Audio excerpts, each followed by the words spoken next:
All right, we'll start with going around the room. How about that? You ready?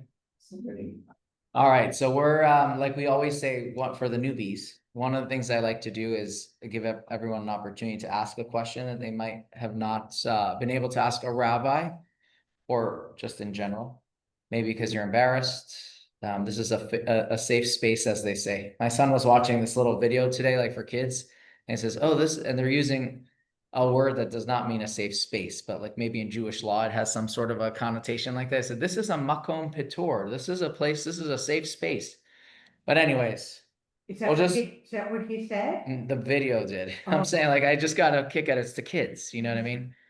But we'll just go around the room asking names. We won't do questions yet, but you could say where you're from because there are some new people.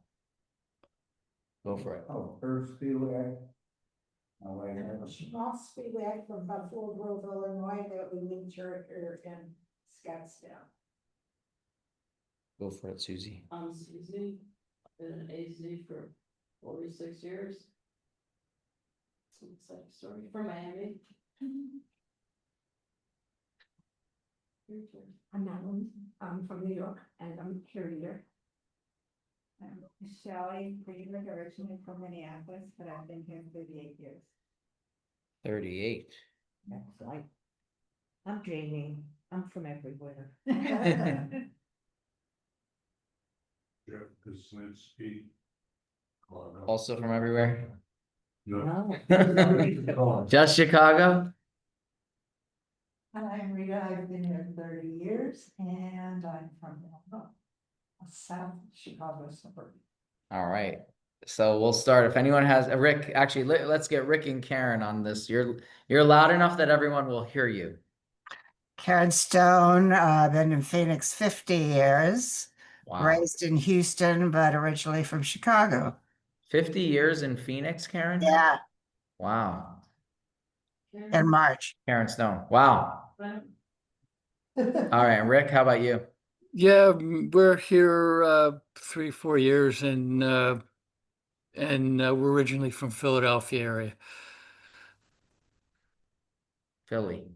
Rick, did you get to participate in the Olympics? You mean No. Maccabea? No, Maccabea? Maccabea, yeah. No. No, Right? He's saying that he wanted to, but I wanted to, but they wouldn't let me. all right. Next time we're gonna work on this. It was in Pittsburgh, right? It was in Pittsburgh, Yeah. yes. All right. Well, you'll have to talk with him offline about that. I told them my cousin was the chair. Oh, nice. I should have told him. Oh, okay. Any questions that is on anyone's mind to start off today's discussion? Do not be shy. Go for it. I already. Reading in like Dan Brown. Okay.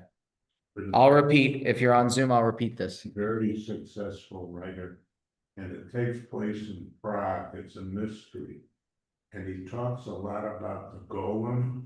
Okay. All right. Just to update on the Zoom part, and for those who didn't hear, this is a novel by Dan Brown. It takes place in Prague, and it talks about the golem. So you want to know more about the golem, or if it's true? Anyone here heard of the golem? There's a common, not nice way of telling someone that they're not smart. You say, "You're such a golem." Now, why do we say that? Anyone hear this phrase? No. No? A layman and a golem.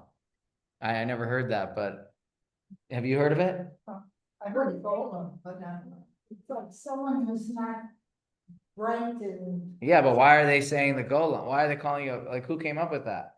So I'll share a little bit of the background on it, and then you can we'll fill in some blanks. Yes, potentially. So that someone said it's like the old-fashioned Frankenstein story. So here, yeah, of course. There was a temple The old shul, the Altano shul.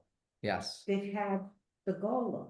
So this is the tradition. I'll start backwards and I'll come to that. Okay. So this is the short story.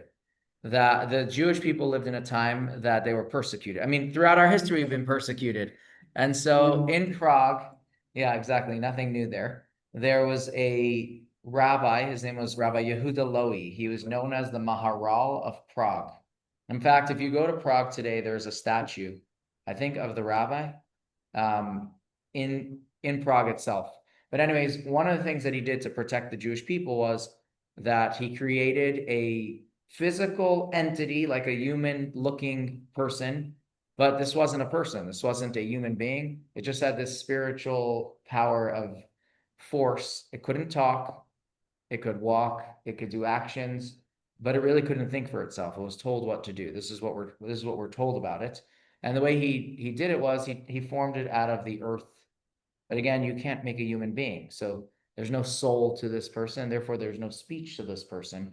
But its job was to do the bidding of the rabbi, which was to protect the Jewish people. And so what were the things that were going on in those days? You had blood libels. A blood libel meant like usually a kid was kidnapped. They'd kill him, blame it on the Jews, and then you'd have pogroms and things that were very detrimental to Jewish life, death.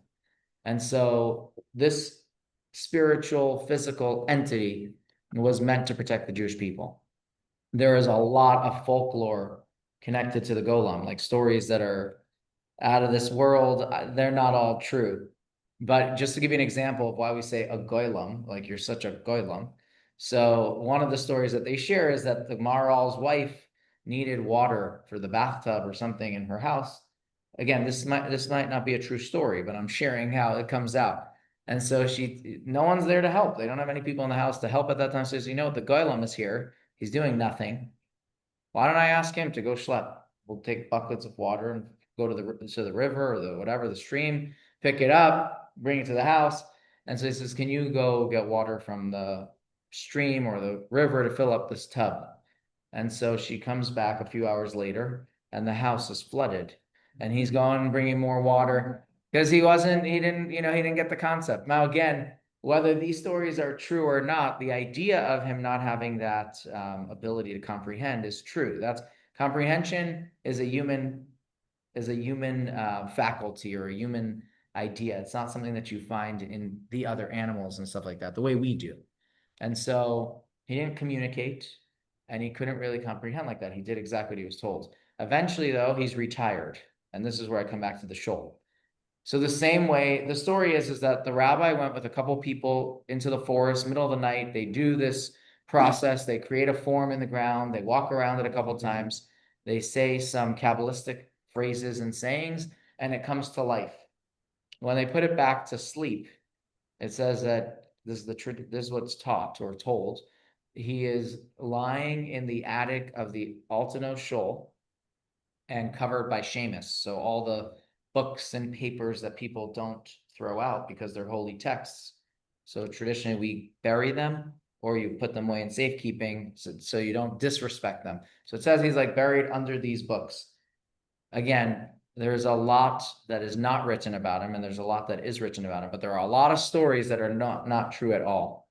But the entire Prague kind of knows about this idea because it's part of their history and that's why they have a statue. The rabbi himself, Rabbi Yehuda Loewy, was a brilliant man. And so I think there's a story about him. I think it's about him that a person once came to him. He was a young kid. He wasn't like the big rabbi of the city yet. Or maybe he was a young rabbi.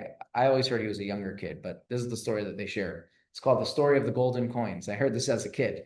So somebody comes and says, well, maybe it's a different story, meaning maybe the title is different, but here's the story. It says that a person comes to him and says, Rabbi, I own a bakery. Every single day, this person comes into my bakery, takes a good whiff of the great aromas and never pays and then leaves. It's not fair. So he thinks about it. He says, you're right. Calls that person and he says, listen, you're stealing from him and you really owe him money. You owe him, let's say 100 gold coins. Says the rabbi, he's like, listen, just come with me. We'll take care of this payment. Comes in with the baker there now, and he's here with his gold coins, says, put them all in a bag and shake them. That's your payment, right? You didn't take anything from him. He doesn't get anything for it, but he heard the coins. again, he was a very brilliant man, and there are a lot of stories associated with him, and as well as like Jewish law questions that he's answered. But the golem is one of the things that is associated with him for protecting the Jewish people. And so, These things, just like a fictitious Holocaust book, and I thought Golem was supposed to be smart, because this Golem was kind of like hired by the mother to take the daughter out, and they had a relationship, the daughter and the Golem, on the train and everything else. And she Yeah, left the so- daughter as far as she could, and then she disappeared, the Golem, but it wasn't like she was stupid, she was smart. yeah, so the way that that was just somebody saying another book, Holocaust related book that was fictitious that had the golem. I mean, nowhere that I have ever read does it say he was smart. I mean, I read a lot of interesting stories about the Maharal, including a story connected to the golem where the Maharal was asked to do a wedding, and every single time he picked up the cup to say the brachas on the under the chuppah, the cup would like his cup would be knocked over, spill. And so it happens once, okay, you refill it.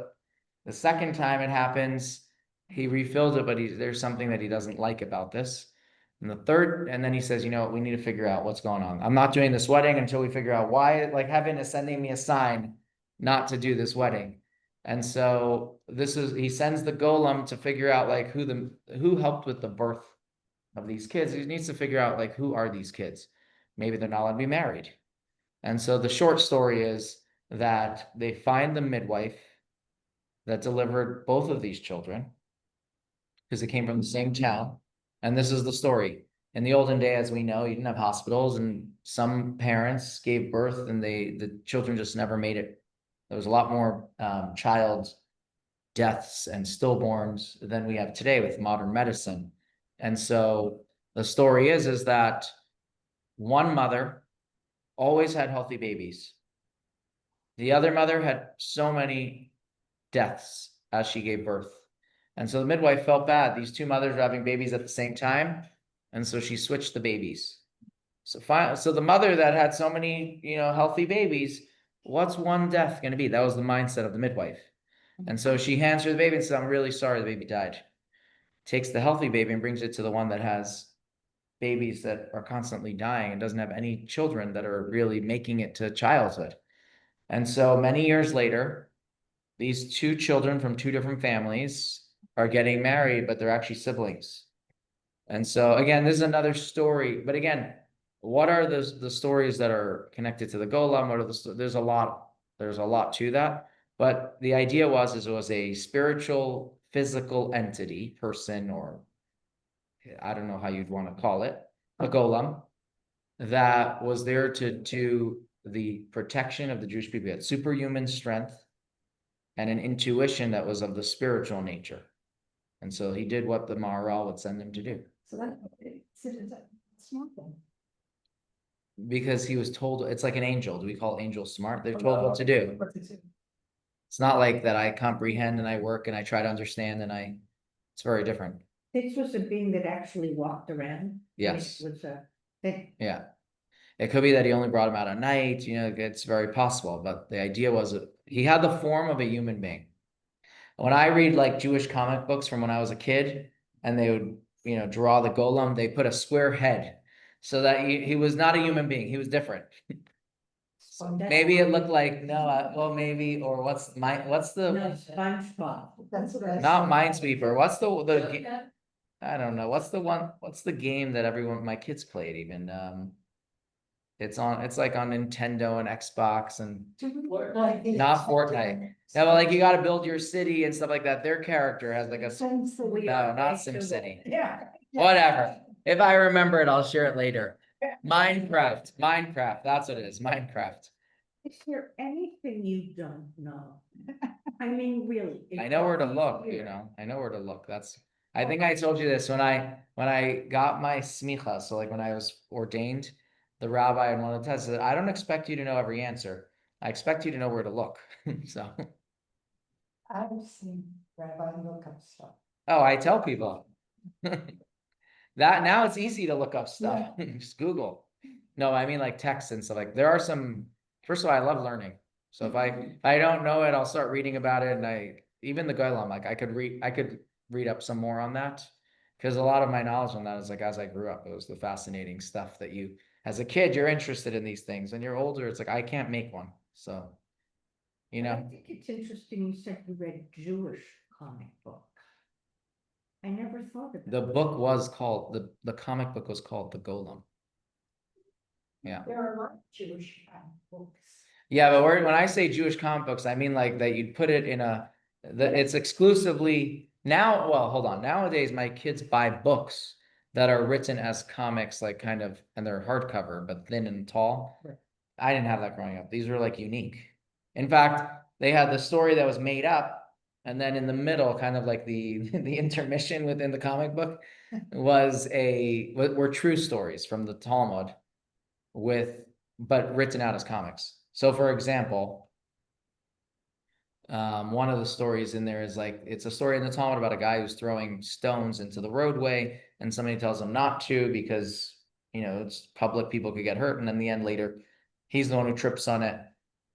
I'm just sharing, like, these are just some of the stories that were in there. So it's, So, Jewish kind of books, and a lot of the heroes are actually Jewish in the. I mean, Jewish comic books should have Jewish values. That's the idea. Right. When, like, even for my kids, like, I remember growing up, my mother had this book. It was called The Sota. It's a novel, and like, now that I think about it, it's a stupid book, but it was like this fat book. It's still out there, and like, she didn't let me read it, which is why I read it, obviously.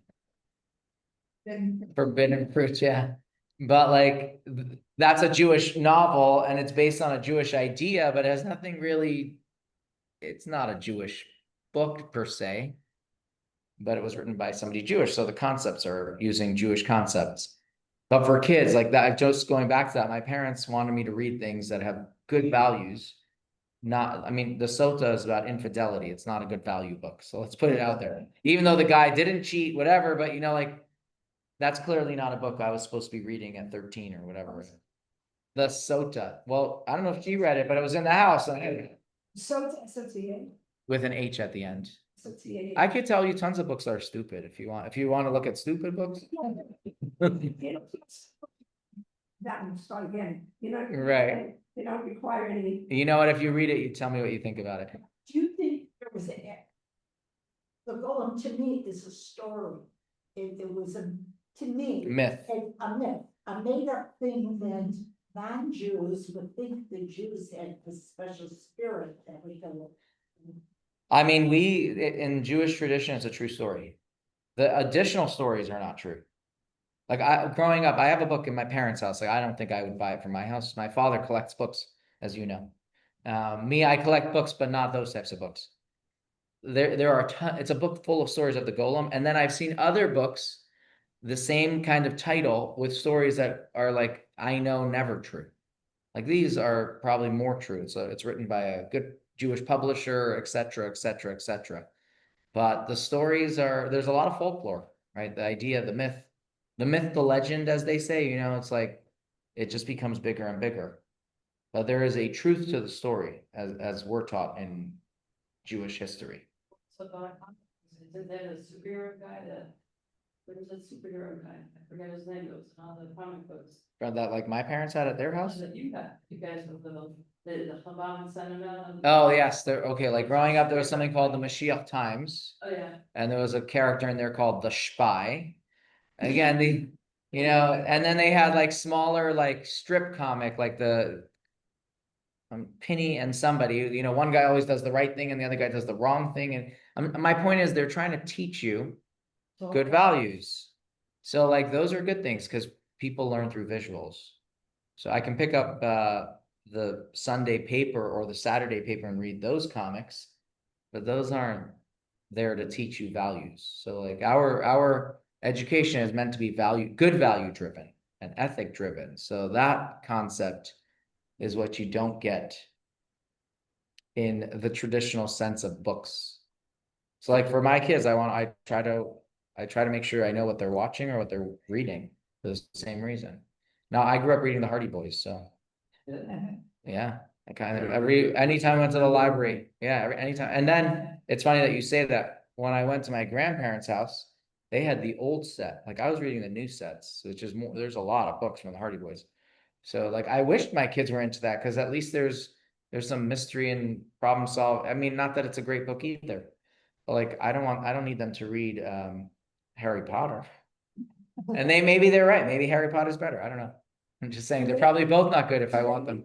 Harry Potter, they finished them all. I think we love- Is Minecraft bad? I want my kids into, I don't know, I want my kids into sports games rather than into, well, there's no shooting games in my house, so like, and I'd rather him be into baseball. So. Yeah, if he wants a sports game, he'll have it. Anyways, but yeah, he won't have a golem though. He can read the golem comic books. They sell little golems everywhere. Really? Yeah, like keychains and. There's some very interesting like stories. Like I read them, I don't know if they're true or not. Like during the 1940s, there was the Nazis were in Prague. And it says like, somebody went up to the attic because there's some golem there. Yeah, right. And then they say, well, he went up, he opened the door, and then he, lost his mind. Is that true or not? I don't know, but I would like to believe it, right? I would like to believe. Right? that. No one's gone up there. Why not? Like just take a camera and prove that he did or didn't exist. But for some reason, no one's gone up into the attic. There's some real strong either myth, and therefore like you can't touch that door. Superstition. Right. I mean, I learned recently, and I was thinking about it last night, and I couldn't remember what it was, but I was speaking to a friend that's in the police department, a commander, and he was telling me about, do you know about the 4 monkeys in the cage? I'm like, I don't know what you're talking about. Does anyone here know about the 4 monkeys in the cage experiment? There might be another name. They were euthanized. Huh? The same ones the truck turned over on the road. No, not a modern, not a story from. Oh, something. And again, it might have a different name, so you might know this story. So 4 monkeys are put into a cage. On day 1, they put some bananas at the top of the cage. And a monkey goes up to get a banana. No problem. Comes down, eats it. Next day, put a banana in the cage. Monkey goes up. While he's going up, all 3 monkeys on the bottom. I've heard it different ways, so I'm sharing it the way. All 3 monkeys in the bottom are sprayed with like water or something that's an irritant. And, he comes down with his banana. The next day, goes up for the banana. All 3 monkeys on the bottom, again, are sprayed with this irritant. They're very upset. Comes down with the banana. Now they take 1 monkey out of the cage, put in a new monkey. Monkey goes up to get the banana, and they all pull him down. Right? Because they know, the ones that are left know that if you go up, we get wet or whatever it is. Now they take out another monkey, put in a new one. So there are 2 monkeys that were originally in the story that know that they've gotten wet or irritant, and 2 that don't. Monkey goes up, pull him down. So he doesn't get the banana again. Take out another monkey. So now there's only 1 left. But 2 know that we pull him down if he tries to get the banana. Same thing happens. And finally, on day 7 or whatever it is, no monkeys that are in the cage have ever gotten sprayed. Monkey goes up, they pull him down. Why can't I have the banana? In here, you don't get the banana. They don't know why. We don't get the banana. We don't go up for the banana. And he said, that's like a known thing in many businesses. Like, why are we doing it this way? Maybe there's a quicker way. He's like, no, we don't. This is how we do it. But why? This is how we do it. So he's exactly. So when he was telling to me, he was talking about leadership. He was telling me like when he came into this precinct, because he's a new commander for a specific precinct, and he's sharing that he asked somebody like, why do we do that? Why is it? He was trying to understand processes. Like, so why do you send this report to that inbox or to that address? And so the guy said, I don't know. That's what I was told to do. So now they start tracking down where this report goes to. It goes to nowhere. So they want to understand why now. So they go back a little bit and they realize that 4 years ago, there was a lieutenant who asked that every time this group of investigative detectives do a report, he wants a copy of the report. That guy's no longer there. The guy who took him over doesn't want the report. And so for 4 years, they've been sending a report to nowhere, right? An additional report. So he was telling me, he's like, we just do it that way is the attitude of a lot of people. It's like, well, maybe the way we just do it is actually a good way, but maybe we should figure out why we do it that way. And so I'm listening to this and he's talking about business leadership and things like that, which I like. But all I'm thinking is like, that same problem is a Jewish problem. That's what we do. That's why we do it. That's what my mother did. Working. They asked somebody, why do we do it this way?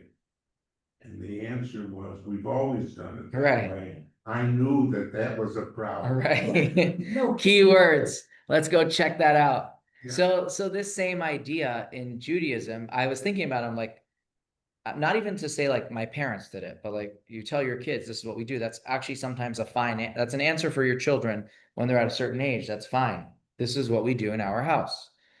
But then as they get older and ask the same question, Why? we should be now giving them an answer with logic.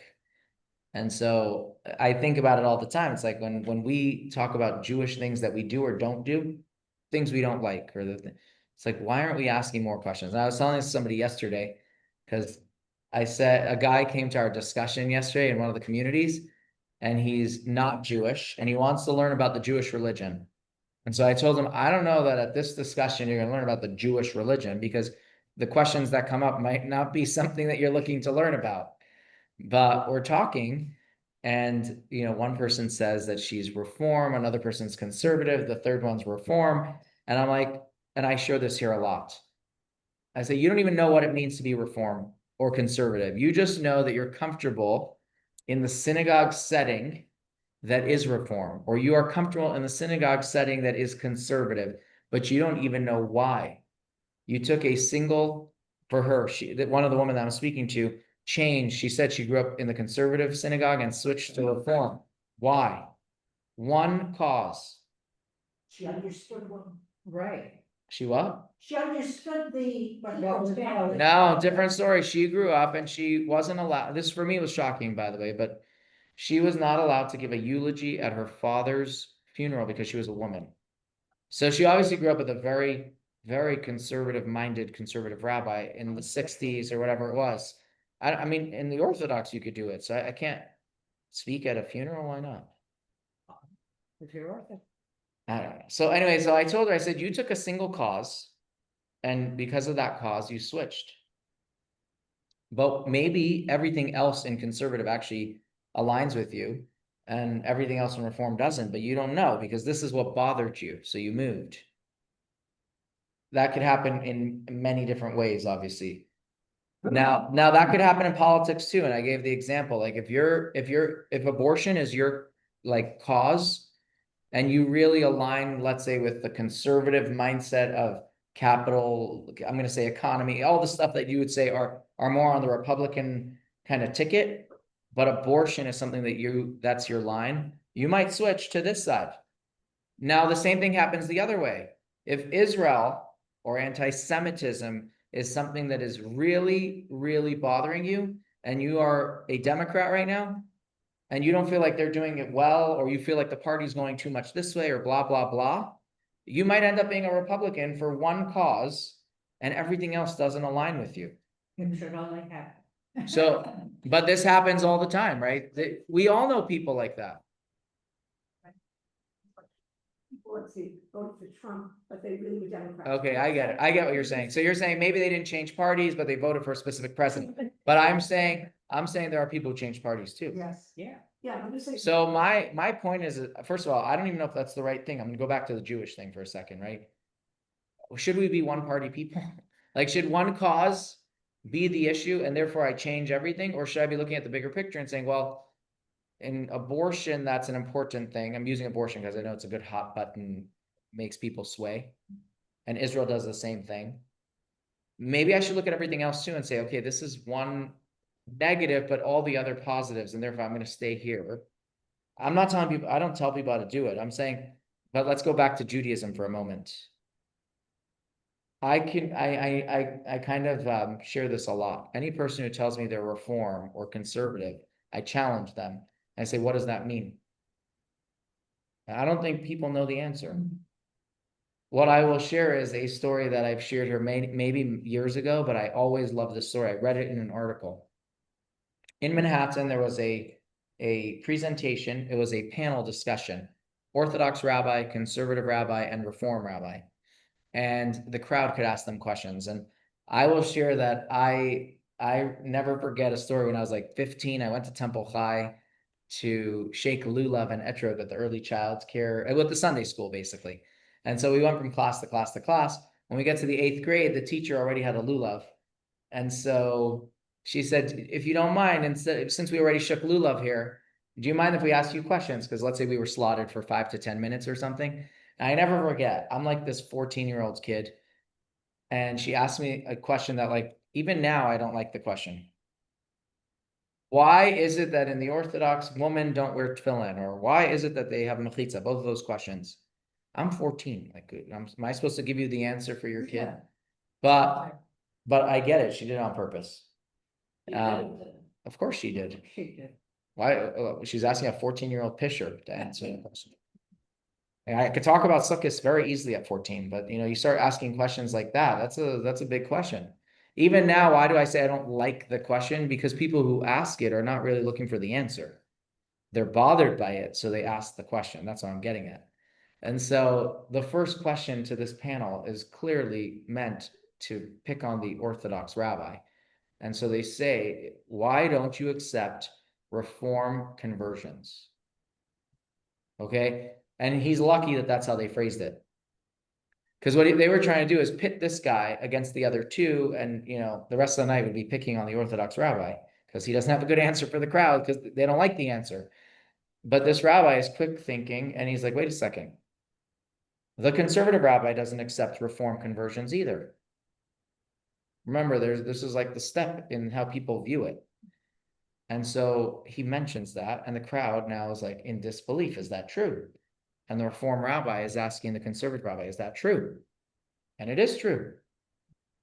So now the rest of the night, people are finding out questions that are going to the reform and conservative to see what their differences are. And I share this because we just accept things. I'm coming back to that story of the monkey. I'm reform, I'm conservative, I'm this. What does that mean? Well, we've never asked ourselves the question. Like, why is it that in the Reform synagogue or in the conservative, there's no mechitza? Has anyone ever asked the question? No, they're just happy there isn't, right? But why isn't there one? If Jewish tradition all these years had that separation, why isn't there one? We don't ask that question. And if you get an answer that in modern times we don't need it anymore, that should be the same type of answer that you said, like, this is what we do. That should say, that answer doesn't jive with me. I want to know a better answer. I might not like the answer. That's always a given. But at least I have a better understanding of it. So I always share, this is something I never knew about until several years ago, but it was mind-opening for me. In 1903 in Germany, there was a reform congregation that was offered $1 billion marks, $1 million marks to take away the mechitza. And I'm reading this. I'm like 1903 reform, and they have a mechitza, but that's not the full story. They didn't take the money. So they refused a massive donation because their values said we have to have a mechitza. So our question has to be is like, why all these changes? Are these changes good? Are these changes because we're watering down Judaism, which when you water down is never a good sign? Or because on a theological aspect, we really don't need it? Like, what are the answers? Not giving answers here, I'm just putting out the question. So when we are Jewish and we're like, this is what we do that a lot. This is how we do it in our shul. So I'm going to give you the example I told this woman. If she grew up kosher and she switched to reform, they didn't care about kosher. So for her, it was more important to be able to speak at her father's funeral than to eat kosher, because that's what she changed to. Now, again, I'm not mixing in on that decision. I can imagine the hurt on the gender questions. And so my point to her wasn't to challenge her that she did the wrong decision. My point is you changed, but do you know what you really changed to? So that's why I like to phrase it, and not in a negative or positive way. I like to phrase it, it's like, I'm comfortable in this setting, but I'm not reform or conservative. I'm Jewish. Like the label is the wrong part of that. And so Because the minute you put the label, it means I don't have to do all these other stuff, because the reform movement doesn't do these stuff. If you want to find a kosher kitchen in a reform congregation's building, very rare. Why? Because in 1906 or when was the Philadelphia Convention? 1906? That was like one of these big meetings for the reform movement, and they said kosher is not required. Why? Because they thought that would fight anti-Semitism. If we can get people to just meet us as individuals, maybe we can cut out the hatred, because they'll see me as a person. Now, there's truth to that, right? The idea makes sense to a lot of people, but it didn't change anything. There's still anti-Semitism. And now people aren't keeping kosher that maybe would have. Yeah. I grew up in a conservative congregation. And now I'm going to a reform. Right. congregation. But I'm not conservative or reform. I am Jewish and I happen to go to a synagogue. So that's what I like that. That's what I tell people, which by the way, by not putting yourself in a box means that you should feel comfortable doing any of the items that might not be in their box. So for me, it's all about growth. If I'm here, I'm happy here. But if I say, no, I'm Jewish, I'm always learning, I'm trying to do better. Maybe for years, kosher was something that I'm using kosher because it's just one of the subjects, was difficult for me, but now it's easier. Maybe now I'll try to buy a kosher meat rather than I'm in the store. Like, why shouldn't I go to that section first? So are we just comfortable with what we do, or are we trying to grow? As Jews, is the Torah from God? Yes, I'm sharing. And so the Torah's, it's divine, it's timeless. So I have to challenge myself. This isn't about a rabbi challenging you. This is like me, myself, I have to ask these questions. What does it mean to be Jewish? Is it about fighting anti-Semitism, or is it about a value system that we have and we've been given? Is the Torah a manual of how to live a wholesome life, or is it just a good book of suggestions and stories? Do I believe in God? That's what I tell people is really the first question. The first question is, do I believe in God? Because if I'm not sure, then everything in the book is just a nice book that somebody put together and says God wrote it. So there's real questions that we have to ask. But once we figured out what we believe, we can then ask real questions to ourselves. But again, the truth is some people are not ready for that until they're later in life, not as a knock on them. It's just how we are as human beings. It's interesting. But there was something on the meeting. They said, one of the people said, I'm not religious.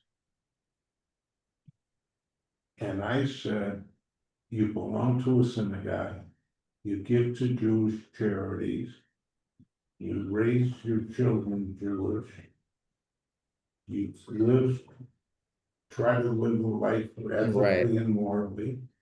To me, that makes you religious. You may not be observant, observing all the laws, but that doesn't mean you're not religious. Right. Again, that's like a definition thing. By the way, it's very important to know how you define yourself. Right. If I say, oh, I don't practice, you apply that everywhere. But what happens if you say, I do practice and I'm working on the other parts? It's a mindset. But the mindset is either growth or complacency. That's kind of what I'm saying. You want to add something and then I'll come back to you? A question, Jane. Go for it, Cheney. I could sit with a piece of paper and a pen and write down the reasons that I am a Reformed Jew. Because I married a conservative Jew. And going to temple became meaningless to me on many levels. First of all, I couldn't You can understand the understand word it, right. said. So it didn't do anything for my Jewish soul. But we go every Friday night. And I get something out of it every Friday night because I understand. So hold on, you're coming back to exactly what I just shared, which is that you feel comfortable in a specific shul, but not on concepts or on specific mitzvot that we do or don't do. Well, I mean, I can tell you that I feel more at one with people not separated. I want to hold my husband's hand during a prayer.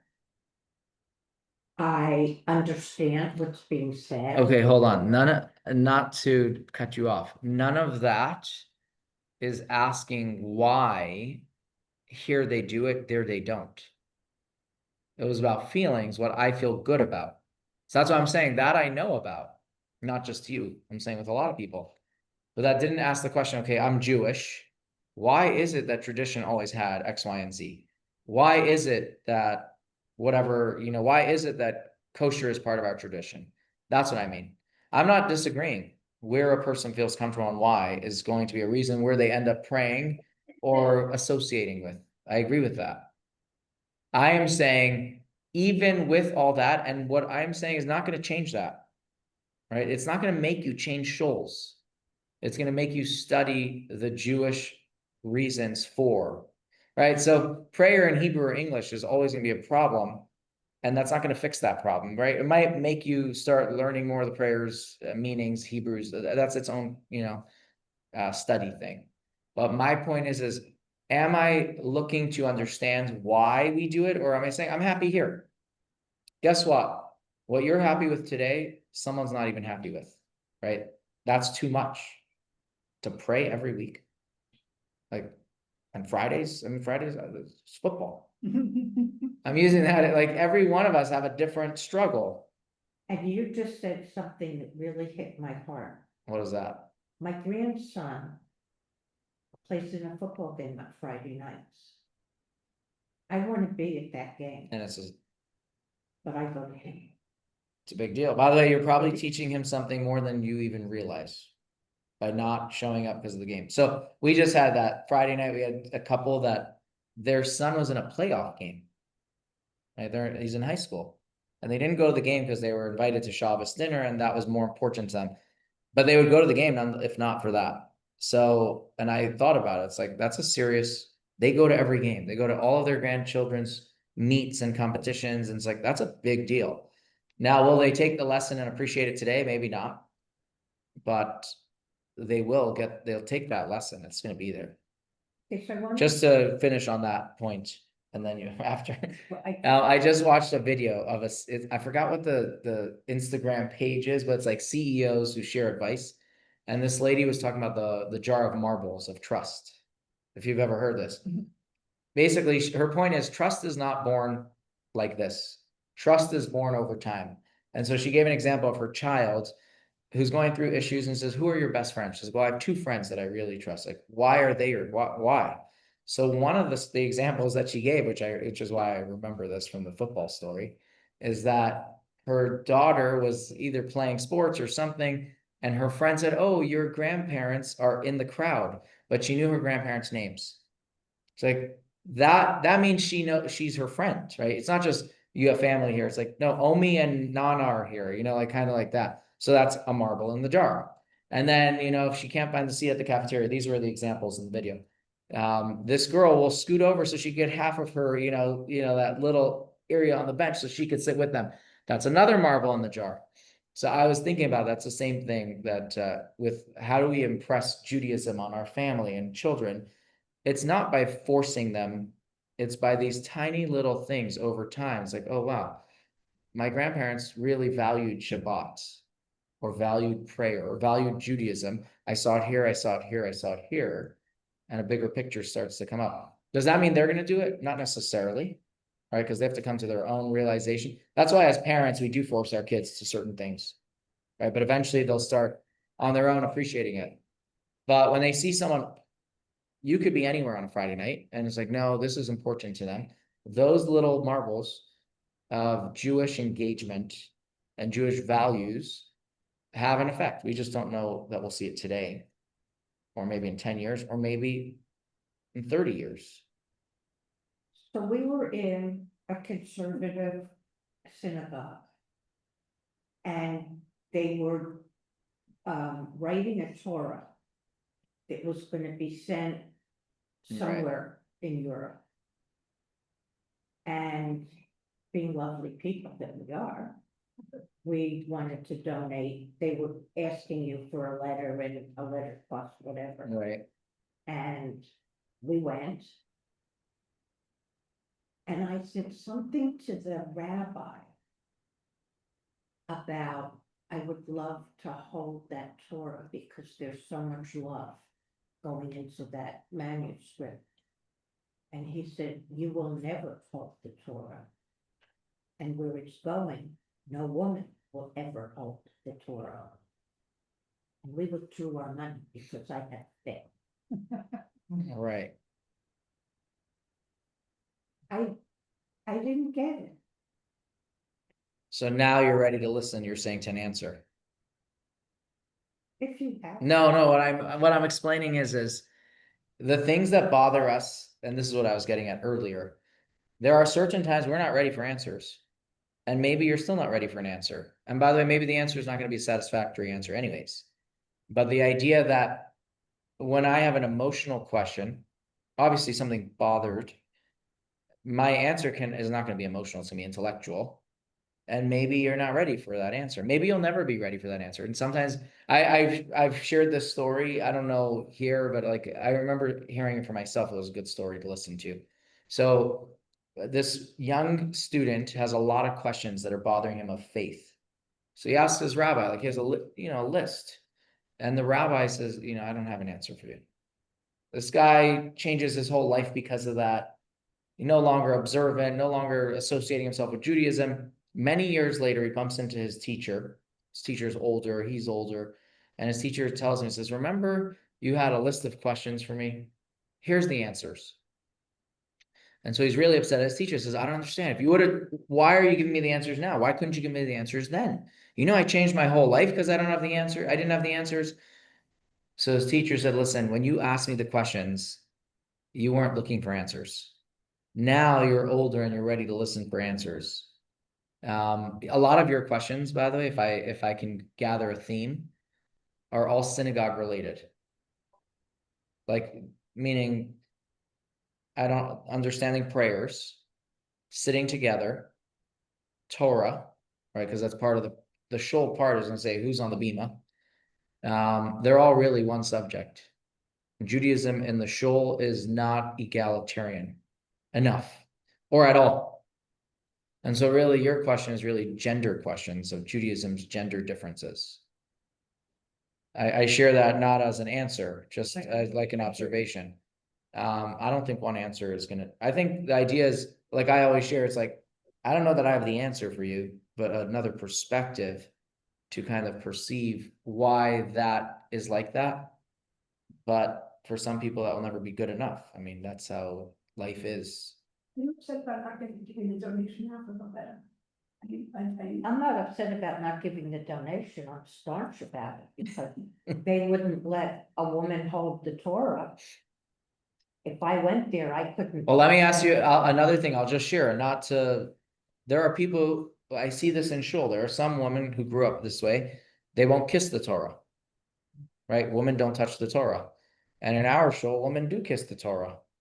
And there are people who don't like that or do like that. It's like, well, why are they saying it's not not allowed? And why are they saying it is allowed? We're not even talking about holding it, right? When we bring the Torah out and we are in a separate seated shul, the Torah goes to the front of the women's section. People come over to and kiss it. And then it goes to the back of the women's section, because again, the shul is side by side. So they're going to the back of the room and coming around. And people in the back now kiss it. And then it goes through the men's side and people kiss it until it comes to the bima. Now, our bima is in the center of the shul, not in the front. And so there are people who go to shuls that they don't even allow that.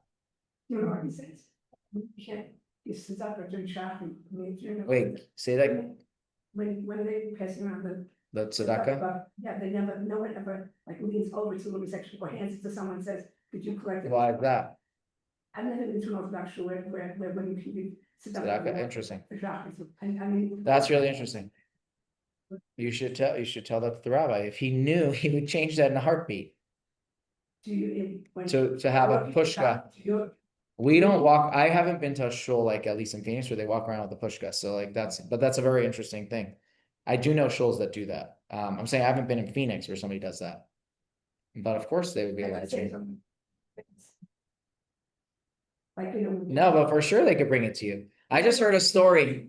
No, but I'm saying they could just walk over to you. I don't know. That's something that they probably they just need to be told about it and they would change it in a minute.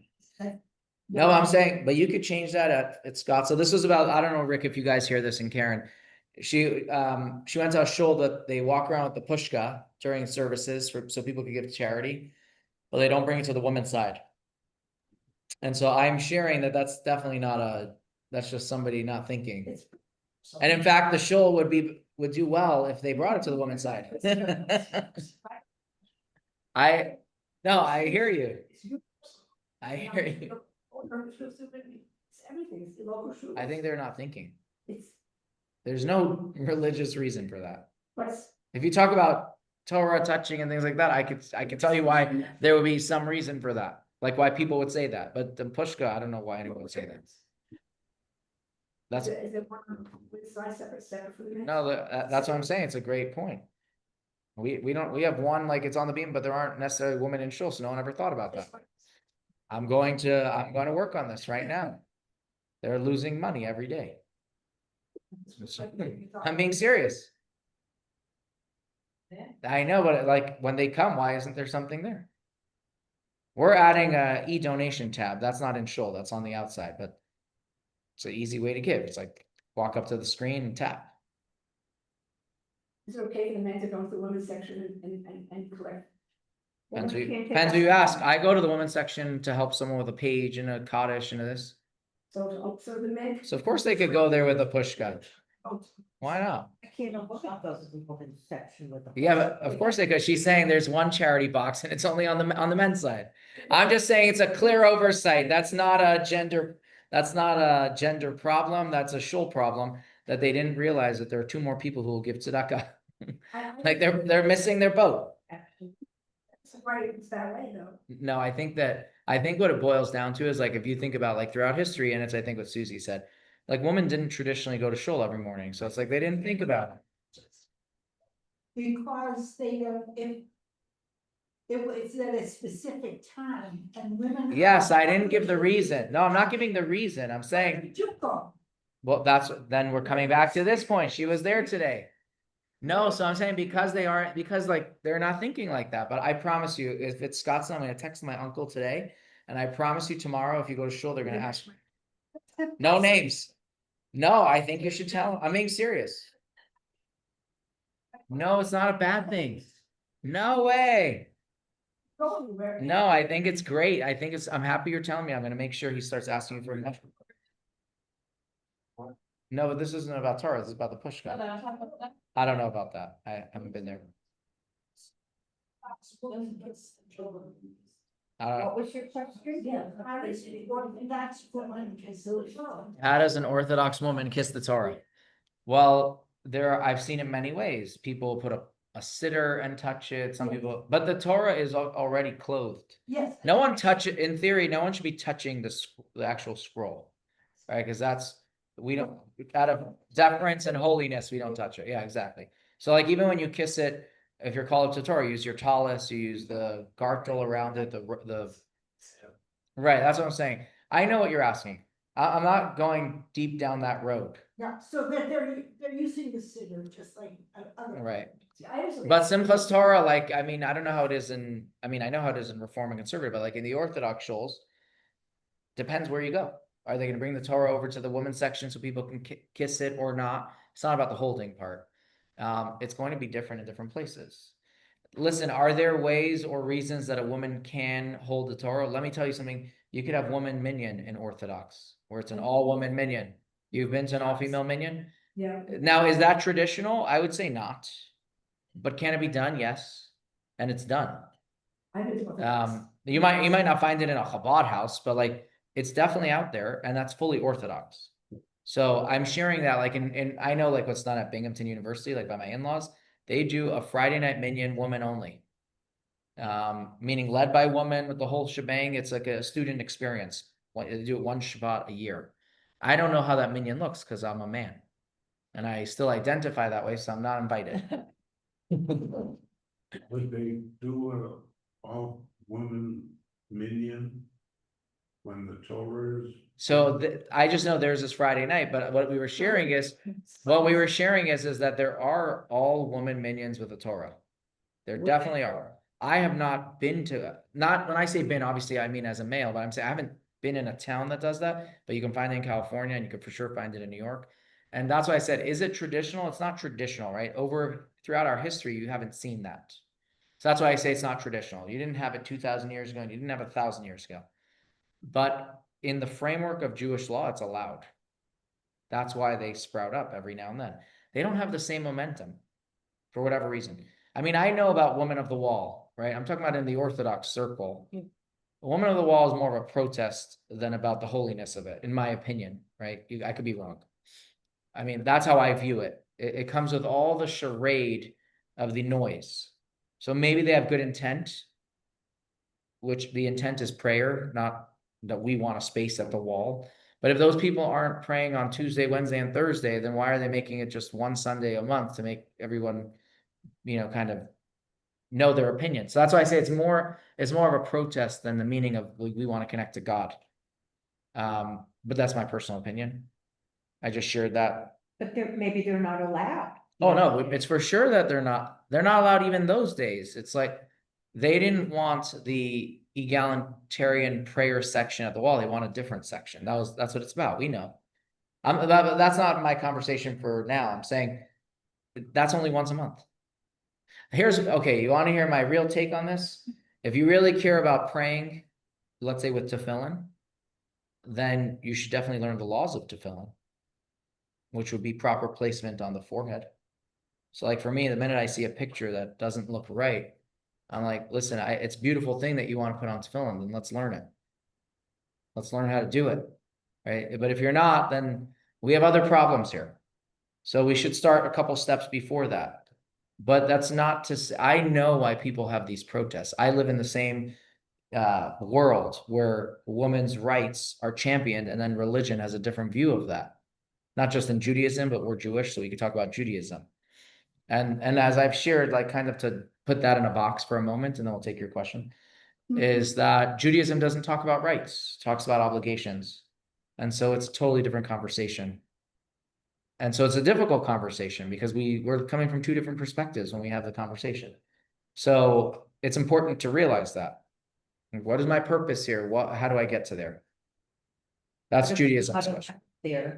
How do I get there? That's going back to the question. It's like, what does God want of me here? Right. And we can use the army as the greatest example. I think it's always important. The infantryman is not the Air Force.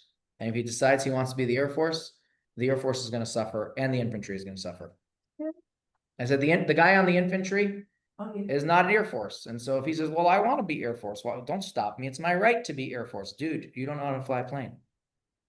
That's not your role in the army right now. So when we look at our life and purpose in being in this world, why God put us here, he put us here with a purpose. There is a reason why each of us are on this world, and we're here to achieve something. This is where the Torah gets involved.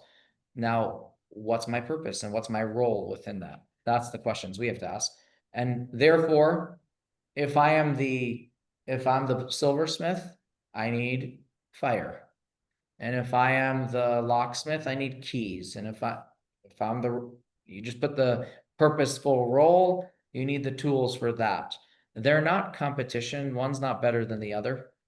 They're all part of a purpose to have a beautiful world with God in it and everyone flourishing. So we all have different roles. Some people don't like that, right? Because our society doesn't talk like that. And so I am the first one to tell you that I understand that. Like I know the question just as well as the person asking the question. And I know the answer just as well as the person asking the question too, but they might not like the answer. And so that's why I say it's like, at least understand the answer and say, listen, I would like to feel that, but it's very difficult for me because this is how I grew up, and changing is not easy, and et cetera, et cetera, et cetera. What Rabbi say, should all the rabbis be allowing tzedakah boxes? Of course. No, shouldn't have been Like a mandate? Not a mandate, but I don't know how you get, I don't know where you get your instructions from, like, I don't know how. There's no instructions on where to You put a know, pushka. I love this thing. In fact, not only am I going to call my uncle after this, I am going to write it on a group that I have, like a Western region Chabad. I'm like, hey, you're losing out money. Put a pushka on the ladies' side. No, that's what I'm saying. We're gonna have to. I'm saying, I'm happy you're sharing that because no one's doing it to slight someone. It's like, What you talking about, second hand? exactly, I love this. It's like, not only is it not being done, it's like, if it, and that it bothers somebody and no one knew that it bothers them. And the shul would I mean, pushkas are there for a reason. They want the money. Found Hills, Chabad. I'm gonna tell them too. You know what I'm saying? The rabbi, suntan, whatever, you know. I'm gonna put it on this group. You're laughing, but I'm serious. I'll tell you, like in our shul, let's just use Phoenix for a minute.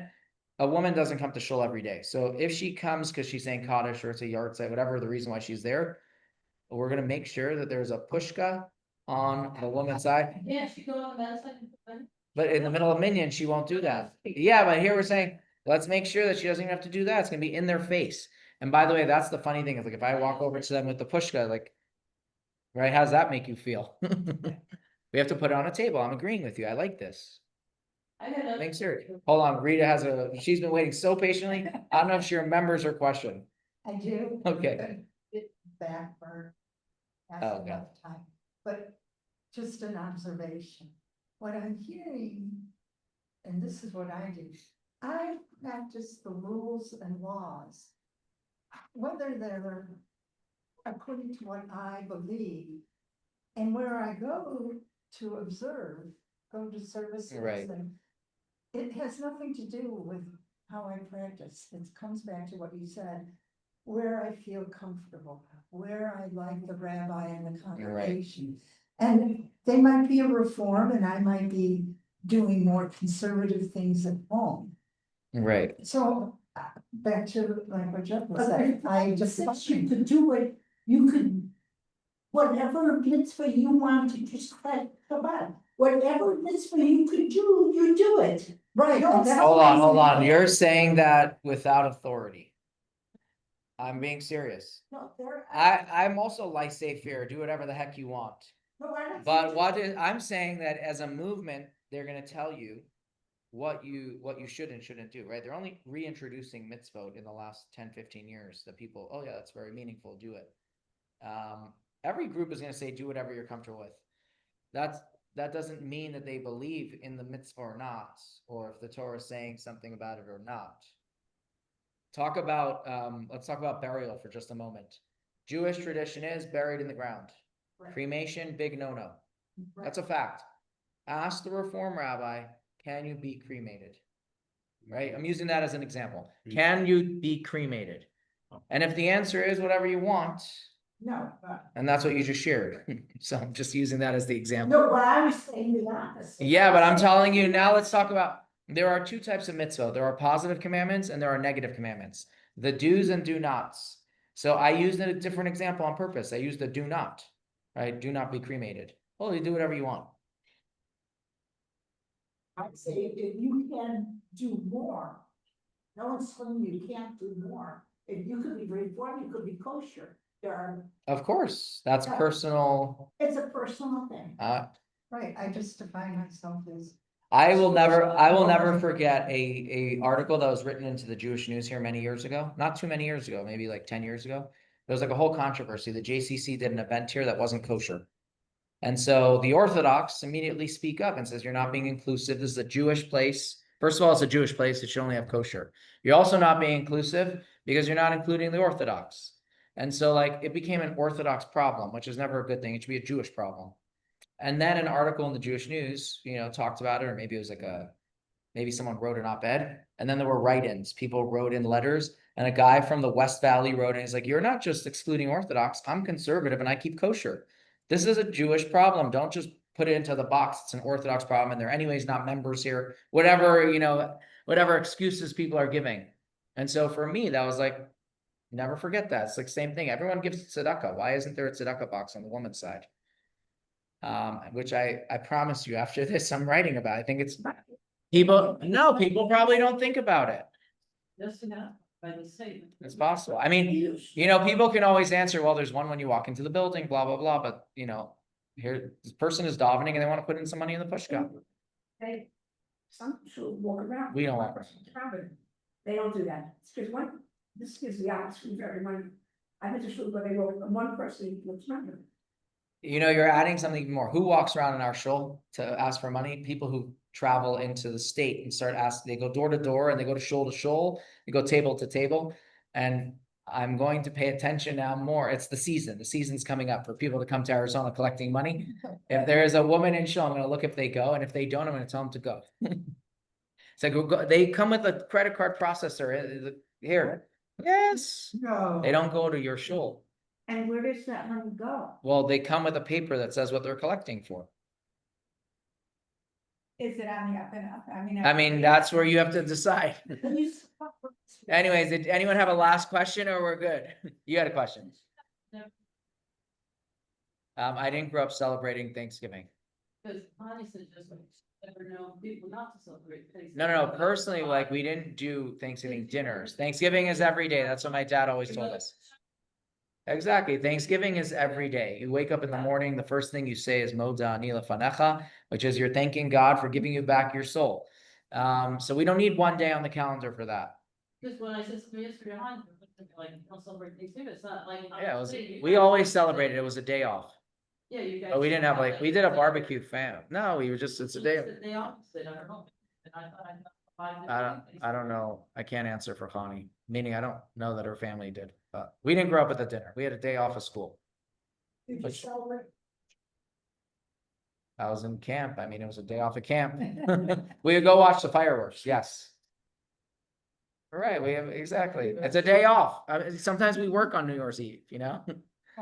Anyways, Rick, did you have any questions on this? Nope, just listening. All right. He doesn't stand a chance. I'm gonna end the recording on this, but it was great conversations and to be continued. Your question is a big question. Who made up the